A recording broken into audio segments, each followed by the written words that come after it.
नमस्कार, मैं सुशील कुमार सिंह। आज मैं एक विशेष टॉपिक के साथ आया हूँ। करीब 2010 में मैंने एक लेख लिखा था अपने ब्लॉग पे और कोरा में भी छपा था शायद। प्लीज़ चैनल को लाइक और सब्सक्राइब ज़रूर कर लीजिए और पसंद आए तो उसे शेयर करिएगा। तो उसमें लिखा था कि 2012 में प्रलय आएगा और ये इंडियन कॉन्सेप्ट नहीं था, वेस्टर्न कॉन्सेप्ट था।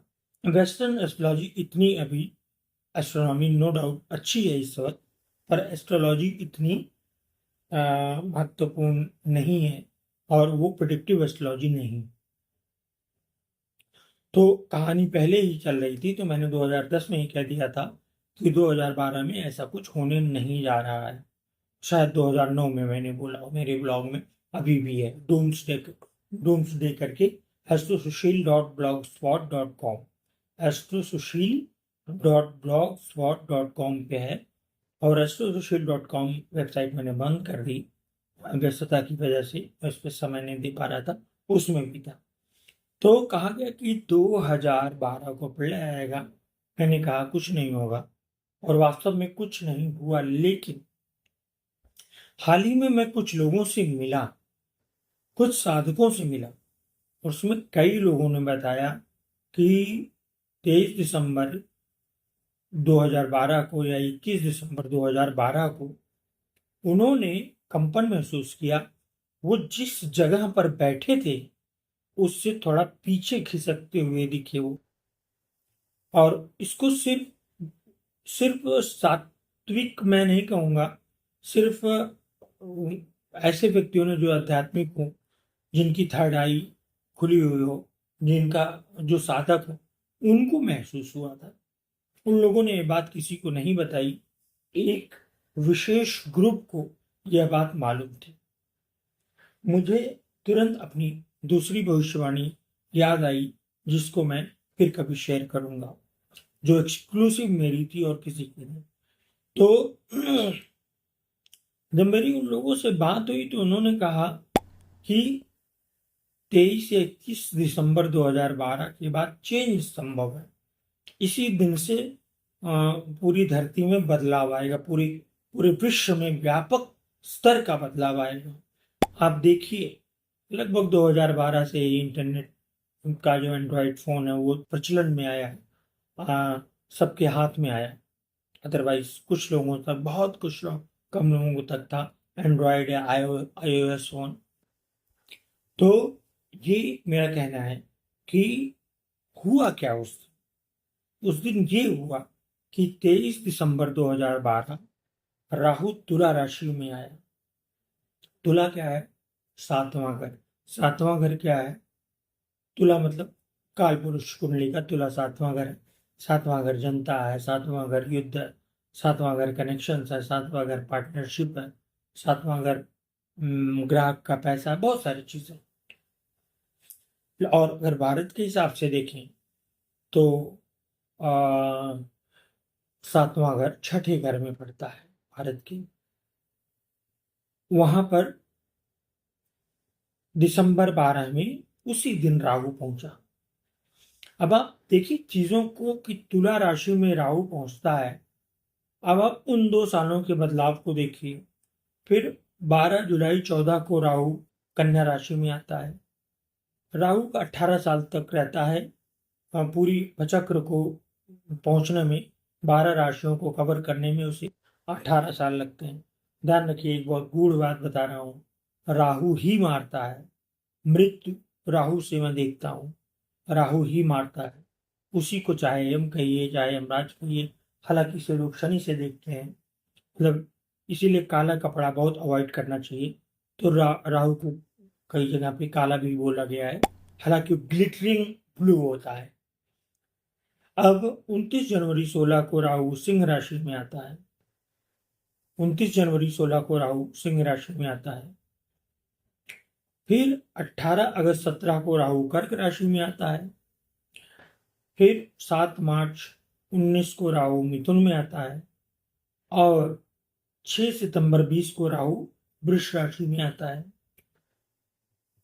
तो जब राहु वृष में आता है तो उस समय कोरोना का पीक और कोरोना का काल आप सभी ने देखा, थोड़ा सा उसके पहले भी था, लेकिन स्थितियां 2-2 साल, राहु 1.5-1.5 साल पर बदल रहा है और बिल्कुल चीजें बदलती चली जा रही हैं।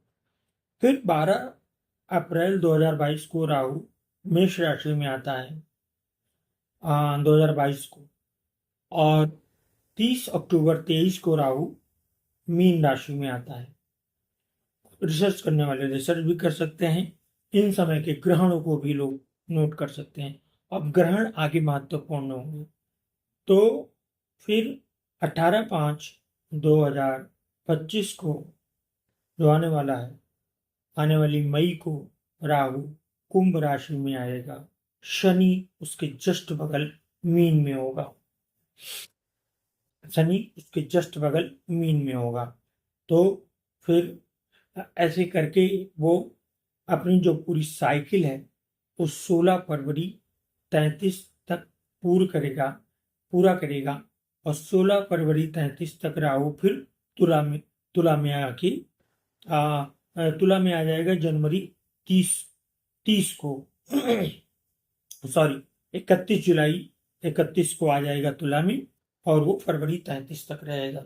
अर्थात आज 24 चल रहा है, 9 साल में इतनी तबाही मचेगी पूरे विश्व में, युद्ध कहिए, महामारी कहिए, गर्जना कहिए, हत्याएं कहिए, चाहे सामूहिक नरसंहार हो और बलात्कार हो और एक देश आपस में लड़ रहे हो, एक देश के अंदर युद्ध हो रहा हो, एक दूसरा देश आपस में लड़ रहे हो, जितने सारे युद्ध वगैरह होने, क्योंकि सारे ग्रहण इसी में पड़ रहे हैं, उसमें भी सबसे ज्यादा जो सेंसिटिव है वो जब राहु कुंभ में आएगा, मतलब मीन में आएगा, मीन में तो आई है, ये जो चल रहा है फेज ये, और फिर जो कुंभ में आएगा वो, और जब धनु में आएगा, मतलब 2028 तक, 2024 से लेके 2028 तक बहुत कुछ बदल जाएगा।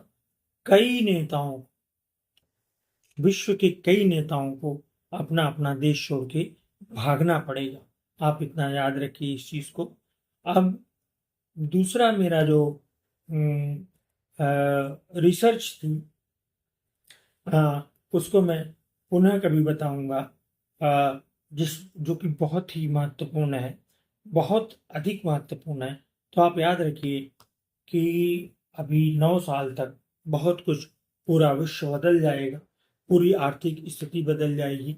इसीलिए मैंने कहा इन्वेस्टमेंट पे आप विशेष ध्यान दीजिए, इन्वेस्टमेंट रोके रहिए, अपने पास कैश रखिए, अपने पास सोना रखिए, अपने बैंकों से कम थोड़ा दूरी बना के रखिए, ज़्यादा से ज़्यादा स्टेट बैंक से संबंध रखिए, HDFC से रखिए, या सिर्फ स्टेट बैंक से रखिए। अपने चीज़ों को गोल्ड में तब्दील करिए, ज़्यादा पैसे कमाने के चक्कर में ना पड़े, नहीं तो बहुत बुरे फंस जाएंगे। और ये समय, ये असुरी शक्तियों का समय है, ये कम से कम 33 तक, उसके आगे का मैं बाद में बताऊंगा, 33 तक आसुरी शक्तियों का समय है। और ये 10 9 10 साल बहुत ही बुरे होंगे। कई सरकारी संस्थाएं बंद हो जाएंगी, प्राइवेट संस्थाएं बंद हो जाएंगी, PSUs बंद हो जाएंगे। मतलब मैं नेगेटिव इसलिए बोल रहा हूँ कि नेगेटिव है, तो आप, अगर आपके पास अपनी जमीन है उसे कदाप न बेचें। अगर कृषि योग्य जमीन है तो उस पर ज्यादा ध्यान दें, क्योंकि आने वाला समय बहुत ही दुखद है, बहुत ही कष्टकारी है। इसको आप लोग हल्के में न लीजिए।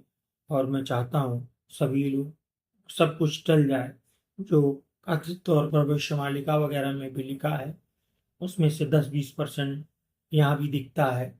और खासकर जो ग्रहण पड़ेंगे 24 25 26 में, वह बहुत बुरा समय लेके आने वाला है।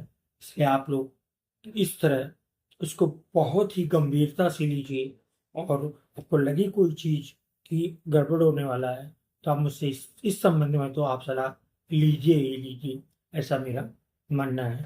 चैनल को लाइक और सब्सक्राइब जरूर करिए। नमस्कार।